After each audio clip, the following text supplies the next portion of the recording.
एक ऐसा लड़का जो अपने स्टैम्प कलेक्शन को बेचकर बना भारतीय सिनेमा का जबरदस्त कलाकार। एक ऐसा कलाकार जिसके अभिनय, ड्रेसिंग सेंस, वॉकिंग, टॉकिंग, हर बात के थे लोग दीवाने। वो था एक ऐसा अभिनेता जो हर फिक्र को उड़ा देता था धुएं में, जिसके काले कोट पहनने पर लगाया था कोर्ट ने बैन, जो बनना चाहता था आर्मी मैन, लेकिन किस्मत ने बनाया उन्हें फिल्मों का देव। जी हाँ, आज हम जिस एक्टर की बात कर रहे हैं वो और कोई नहीं बल्कि अपने हुनर, अदाकारी और रूमानियत का जादू बिखेरने वाले सदाबहार अभिनेता देवानंद हैं। बॉलीवुड में कितने हीरो आए और गए, लेकिन शायद ही कोई लीजेंड एक्टर देवानंद को टक्कर दे पाया। वो अपने दौर के बेहतरीन एक्टर्स में से एक थे। यही नहीं, देवानंद की दीवानगी लोगों के सिर चढ़कर बोलती थी। दर्शक उनकी एक झलक पाने के लिए बेकरार रहते थे। देवानंद की गिनती गुजरे जमाने के पॉपुलर एक्टर्स में की जाती है। वो आज इस दुनिया में नहीं है, लेकिन उनका अंदाज और उनकी अदायगी आज भी फैंस के दिलों में बसी हुई है। देवानंद का स्टाइल उस जमाने में बहुत मशहूर हुआ था। जिद्दी, 9-2-11, हम दोनों, जोनी मेरा नाम, CID, महल, हरे कृष्णा हरे राम, गाइड और काला पानी जैसी फिल्मों में देवानंद की भूमिकाओं को आज भी याद किया जाता है। देवानंद का अंदाज इतना दिलकश था कि सभी उनके दीवाने हो जाते थे। हिंदी सिनेमा में तकरीबन 6 दशक तक दर्शकों पर अपने हुनर, अदाकारी और रूमानियत का जादू बिखेरने वाले सदाबहार अभिनेता देवानंद का जन्म 26 सितंबर 1923 को पंजाब के गुरदासपुर में एक मिडिल क्लास परिवार में हुआ था। देवानंद का असली नाम धर्मदेव किशोरीमल आनंद था। उन्होंने अंग्रेजी साहित्य में अपनी स्नातक की शिक्षा 1942 में लाहौर में पूरी की। 1943 में अपने सपनों को साकार करने के लिए जब वो मुंबई पहुंचे तब उनके पास मात्र 30 रुपए थे और रहने के लिए कोई ठिकाना नहीं था। देवानंद ने मुंबई पहुंचकर रेलवे स्टेशन के समीप ही एक सस्ते से होटल में कमरा किराए पर लिया। उस कमरे में उनके साथ 3 अन्य लोग भी रहते थे जो उनकी तरह ही फिल्म इंडस्ट्री में अपनी पहचान बनाने के लिए संघर्ष कर रहे थे। देवानंद को पहला ब्रेक 1946 में प्रभात स्टूडियो की फिल्म हम एक हैं से मिला। हालांकि फिल्म फ्लॉप होने से दर्शकों के बीच वो अपनी पहचान नहीं बना सके। इस फिल्म के निर्माण के दौरान ही प्रभात स्टूडियो में उनकी मुलाकात गुरुदत्त से हुई, जो उस समय फिल्मों में कोरियोग्राफर के रूप में अपनी पहचान बनाना चाह रहे थे। देवानंद को पहली नौकरी मिलिट्री सेंसर ऑफिस में एक लिपिक के तौर पर मिली, जहां उन्हें सैनिकों द्वारा लिखी चिट्ठियों को उनके परिवार के लोगों को पढ़कर सुनाना पड़ता था। लगभग 1 वर्ष तक मिलिट्री सेंसर में नौकरी करने के बाद और परिवार की कमजोर आर्थिक स्थिति को देखते हुए वो 30 रुपए जेब में लेकर पिता के मुंबई जाकर काम ना करने की सलाह के विपरीत वो अपने भाई चेतन आनंद के साथ 1943 में मुंबई पहुंच गए। चेतन आनंद के साथ देव भी भारतीय जन नाटकीय संघ इप्टा से जुड़ गए। देवानंद और उनके छोटे भाई विजय को फिल्मों में लाने का श्रेय उनके बड़े भाई चेतन आनंद को जाता है और गायक बनने का सपना लेकर मुंबई पहुंचे देवानंद अभिनेता बन गए। देवानंद को अभिनेता के रूप में पहला ब्रेक 1946 में फिल्म हम एक है से मिला, जो फ्लॉप रही। फिर वर्ष 1948 में जिद्दी उनकी पहली हिट फिल्म साबित हुई। सन 1949 में उन्होंने नवकेतन बैनर स्थापित किया और वर्ष 1950 में अफसर का निर्माण किया, जिसका निर्देशन उनके बड़े भाई चेतन आनंद ने किया। सन 1991 में उनके बैनर की अगली फिल्म बाजी का निर्देशन उनके दोस्त गुरु दत्त ने किया, जिनसे उनकी किस्मत बदल दी। देवानंद का पर्दे पर रोमांस हो या फिर उनके हीरोइंस के साथ नाम जुड़ने के चर्चे, उन्होंने खूब सुर्खियां बटोरी। देवानंद को प्यार से फैंस देव साहब भी कहा करते थे। अपने जमाने में देव साहब फैशन आइकन माने जाते थे। फिल्मों से लेकर लुक्स तक हर चीज में देव साहब का जलवा बरकरार था।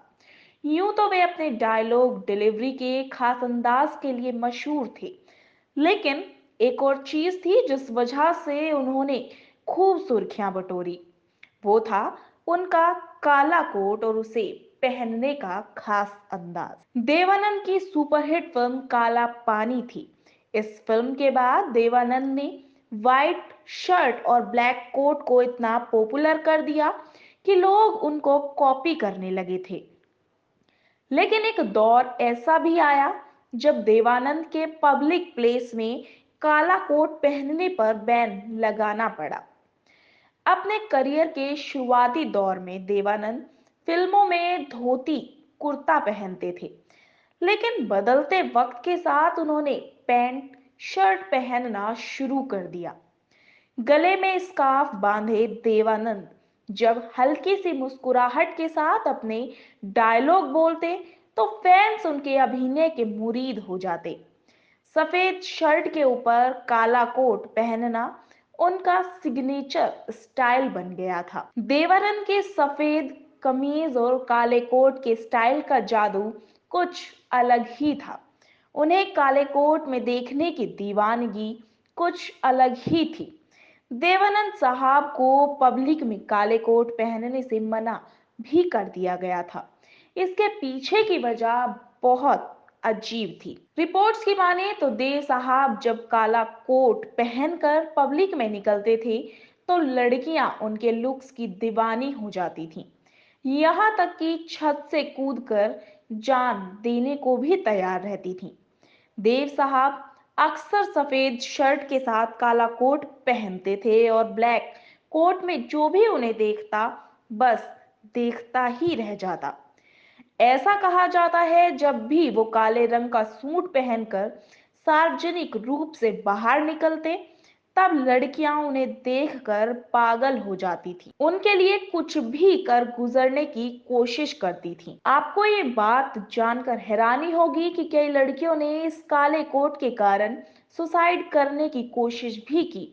उन्हें काले कपड़ों में देखने के लिए लड़कियां अपनी छत से ही कूद पड़ती थीं। शायद ही इतिहास में किसी अभिनेता के किसी लुक को दीवानगी की इतनी हद तक प्यार मिला हो। देव साहब के काले कोट में लड़कियों की ऐसी दीवानगी देखकर कोर्ट को इस मामले में दखल करना पड़ा और कोर्ट द्वारा देवानंद के काले रंग के सूट पहनने पर प्रतिबंध लगा दिया गया। ये पहली बार था जब कोर्ट को किसी एक्टर के पहनावे के मामले में दखल देना पड़ा हो।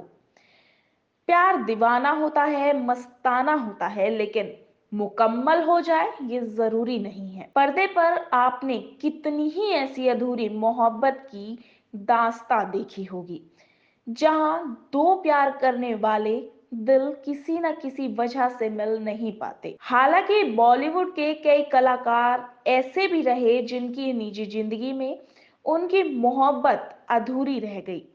बॉलीवुड के सदाबहार अभिनेता देवानंद का नाम भी उन आशिकों की सूची में लिया जाता है जिन्होंने अधूरे प्यार का दर्द सहा था। पर्दे पर रोमांटिक किरदार निभाने वाले देवानंद असल जिंदगी में भी किसी के प्यार के दीवाने हो गए थे। देवानंद को बॉलीवुड का मोस्ट रोमांटिक एवरग्रीन एक्टर कहा गया।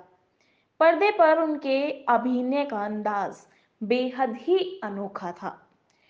आपको बता दें, देवानंद की प्रेम कहानी का एक दिलचस्प किस्सा है कि एक बार झील में एक गीत की शूटिंग चल रही थी।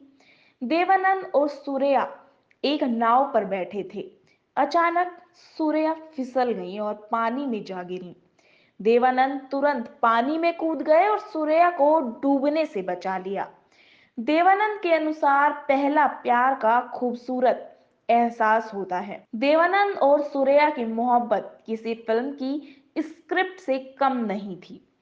दोनों में प्यार तो हुआ, लेकिन हिंदू मुस्लिम की दीवार के कारण दोनों की मोहब्बत को मंजिल नहीं मिल पाई।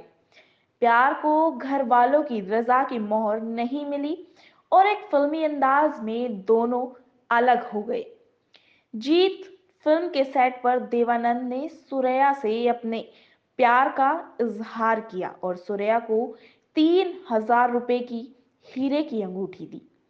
सुरैया की नानी को ये रिश्ता मंजूर नहीं था। वो एक हिंदू मुस्लिम शादी के पक्ष में नहीं थी। कहा जाता है कि उनकी नानी को फिल्म में देवानंद के साथ दिए जाने वाले रोमांटिक दृश्यों से भी आपत्ति थी। वो दोनों की मोहब्बत का खुलकर विरोध किया करती थी। यही नहीं, बाद में उन्होंने देवानंद का सुरैया से फोन पर बात करना भी बंद करवा दिया। उन्होंने देवानंद को सुरैया से दूर रखने की हिदायत दी और पुलिस में शिकायत दर्ज करने की धमकी तक दे डाली।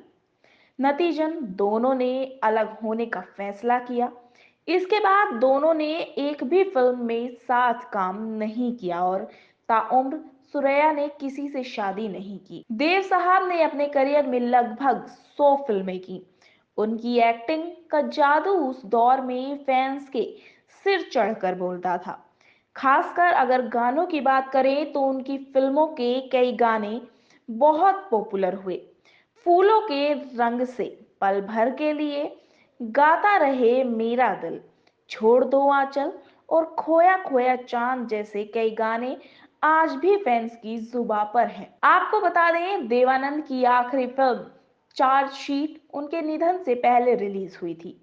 खबरों की माने तो वे अपने फिल्म हरे राम हरे कृष्ण को फिर से नए अंदाज में पेश करने के बारे में सोच रहे थे। हालांकि किस्मत को कुछ और ही मंजूर था। लंदन में उन्हें दिल का दौरा पड़ा और 88 की उम्र में 3 दिसंबर 2011 को देवानंद साहब ने इस दुनिया से विदा ली। आपको ये जानकारी कैसी लगी, हमें कमेंट कर जरूर बताएं। ऐसी ही और जानकारी के लिए हमें सब्सक्राइब करना ना भूलें।